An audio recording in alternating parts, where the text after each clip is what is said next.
हम पढ़ रहे हैं कक्षा 10 का विज्ञान विषय और आज हम शुरू करने जा रहे हैं अध्याय 2। क्या है? अम्ल, क्षारक एवं लवण। तो इस पाठ में हम समझेंगे कि अम्ल, क्षारक और लवण क्या होते हैं।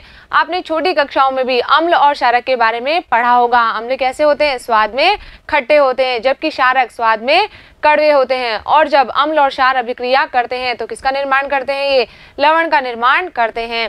तो इस पाठ में हम अम्ल, क्षारक और लवण के बारे में और अधिक जानकारी प्राप्त करेंगे कि किस तरह से ये अभिक्रिया करते हैं। तो चलिए शुरू करते हैं।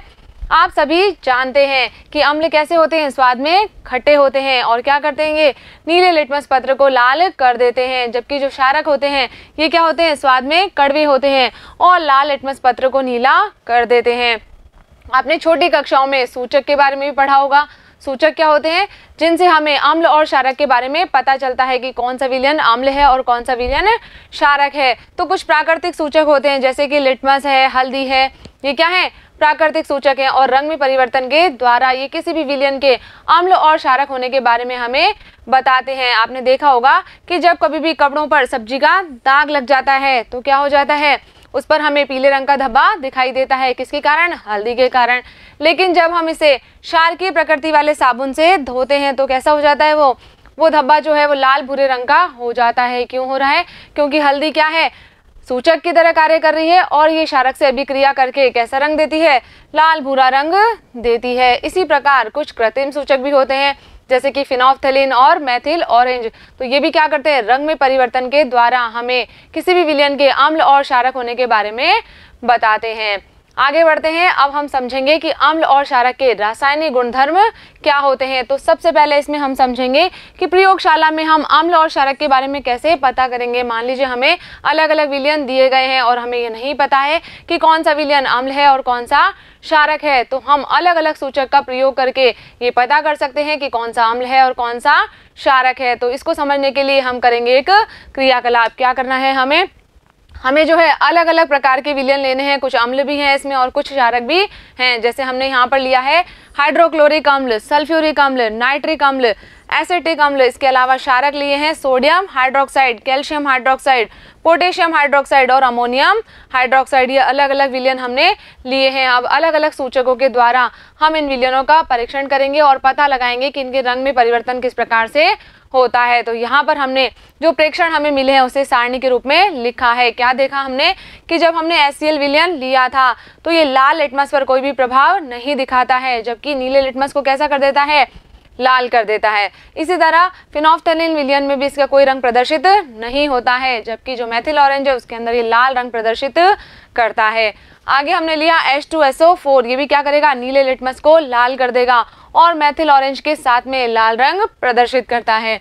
आगे हमने लिया है नाइट्रिक अम्ल और एसिटिक अम्ल। ये दोनों भी क्या करेंगे? नीले लिटमस को लाल कर देंगे और मेथिल ऑरेंज के साथ में लाल रंग प्रदर्शित करते हैं। तो यहाँ पर हम कह सकते हैं कि अम्ल क्या करते हैं? नीले लिटमस को लाल कर देते हैं और मेथिल ऑरेंज के साथ में भी लाल रंग प्रदर्शित करते हैं। आगे हमने लिया है सोडियम हाइड्रोक्साइड।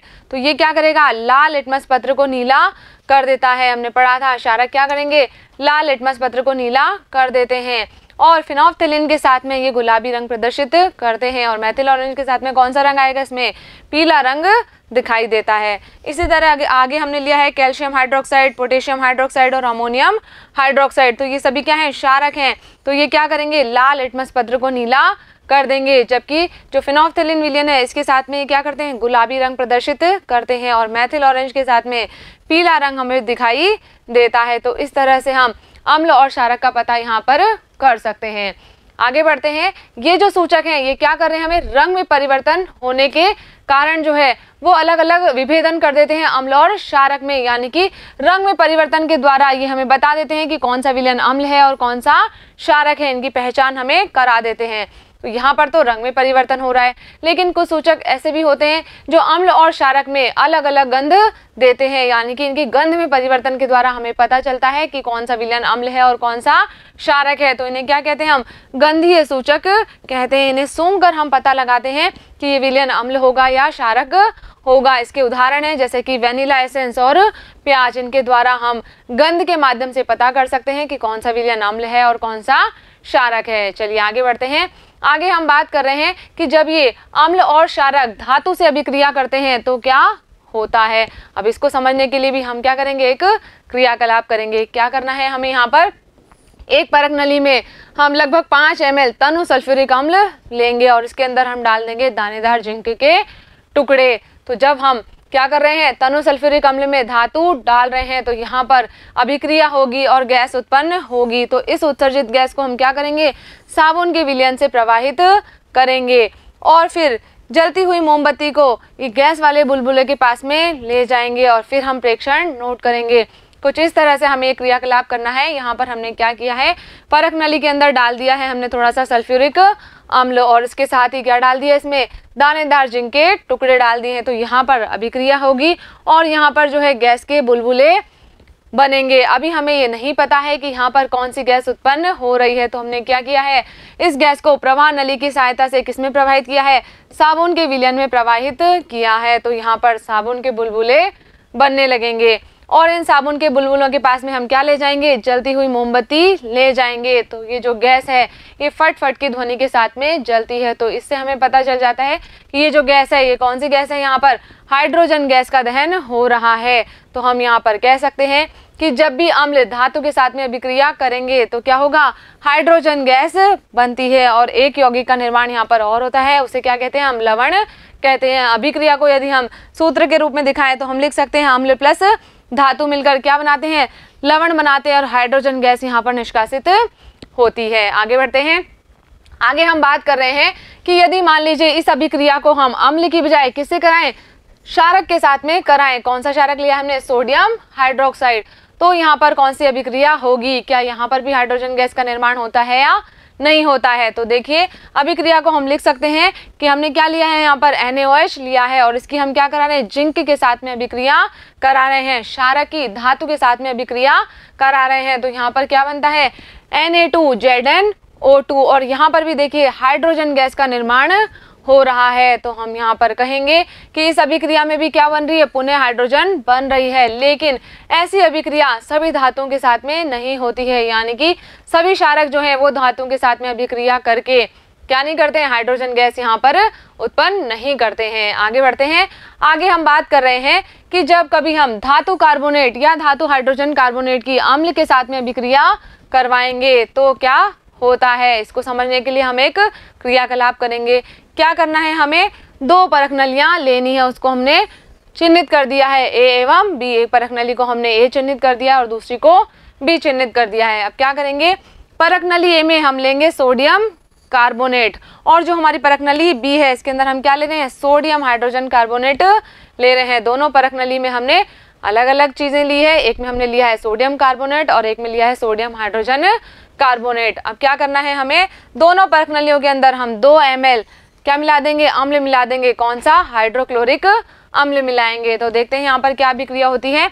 यहाँ पर हमने परख नली ली है, परख नली A और इसके अंदर हमने डाल दिया है सोडियम कार्बोनेट और थोड़ा सा इसमें हमने डाल दिया है क्या, हाइड्रोक्लोरिक अम्ल। तो यहाँ पर भी क्या होगा, गैस का निर्माण होगा और इस गैस को जब हम निकास नली के द्वारा क्या कर रहे हैं, चूने के पानी से प्रवाहित कर रहे हैं तो चूने का पानी कैसा हो जाएगा, यहाँ पर दूधिया हो जाएगा। तो यहाँ पर हमने जब इसको उत्पादित गैस को चूने के पानी से प्रवाहित किया है तो हम देखेंगे यहाँ पर कि चूने का पानी क्या हो गया है, दूधिया हो गया है। कौन सी अभिक्रिया हो रही है यहाँ पर, उसको समझते हैं।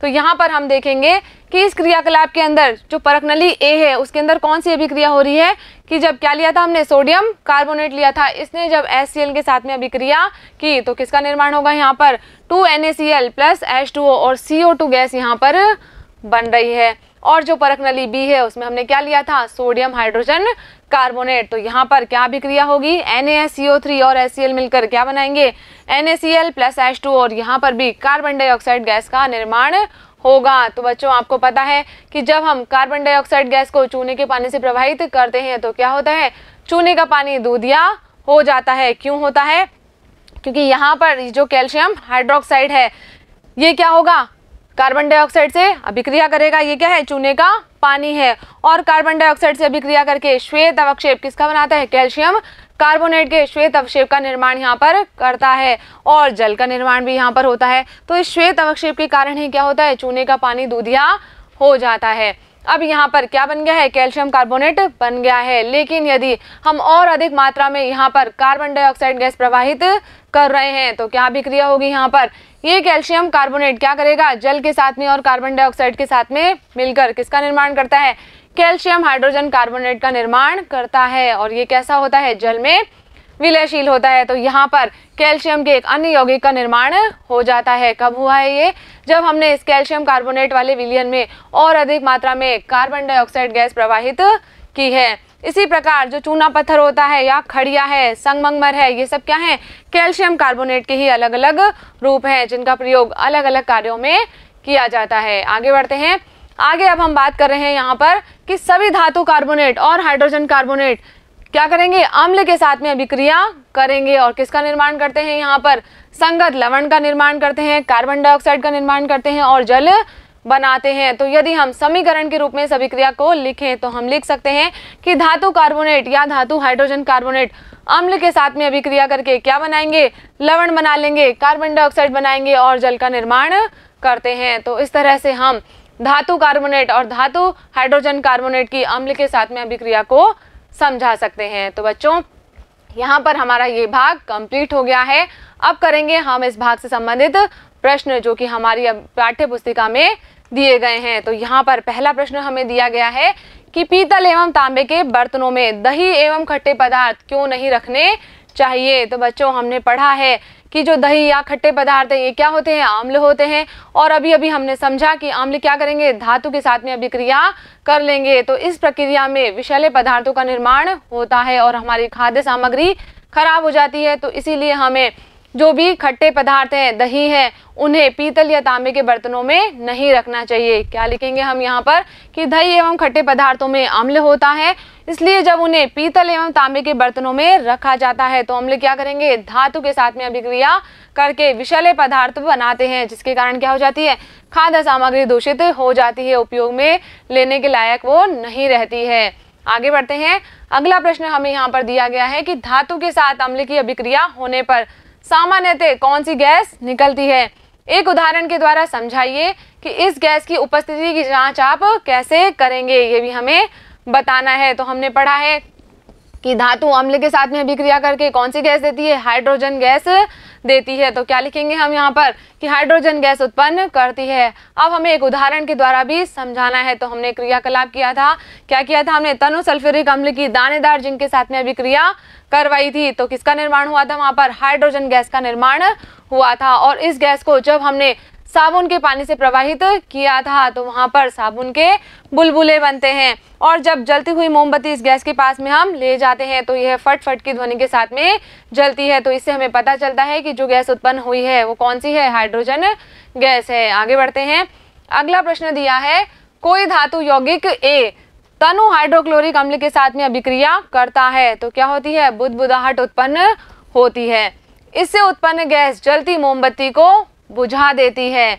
यदि उत्पन्न यौगिकों में से कैल्शियम क्लोराइड एक क्या है, कैल्शियम क्लोराइड है, तो इस अभिक्रिया के लिए संतुलित रासायनिक समीकरण लिखिए। देखिए यहाँ पर हमें दो उत्पाद के बारे में बता दिया गया है। एक तो क्या है, कैल्शियम क्लोराइड बन रहा है और दूसरा कि जो गैस उत्पन्न हो रही है क्या कर रही है, जलती हुई मोमबत्ती को बुझा देती है। यानी कि ये गैस कौन सी होगी, कार्बन डाइऑक्साइड गैस होगी। तो यहाँ पर अभिक्रिया को हम लिख सकते हैं कि जब कैल्शियम कार्बोनेट की हम क्या कर रहे हैं, हाइड्रोक्लोरिक अम्ल के साथ में अभिक्रिया करवा रहे हैं तो यौगिक क्या बनेगा, एक CaCl2 कैल्शियम क्लोराइड का निर्माण यहाँ पर होता है। इसी के साथ में कार्बन डाइऑक्साइड गैस बनती है और जल का निर्माण होता है। तो इस अभिक्रिया को हम इस तरह से समीकरण के रूप में लिख सकते हैं। तो बच्चों यहाँ पर हमारे ये प्रश्न भी कंप्लीट हो गए हैं। मुझे उम्मीद है कि इस वीडियो में हमने जो भी बातें की है वो आपने अच्छे से समझी होगी और अपनी कॉपी में नोट भी कर ली होगी। तो मिलेंगे हम अगले वीडियो में अगले भाग के साथ में। तब तक आप पढ़ते रहिए, आगे बढ़ते रहिए।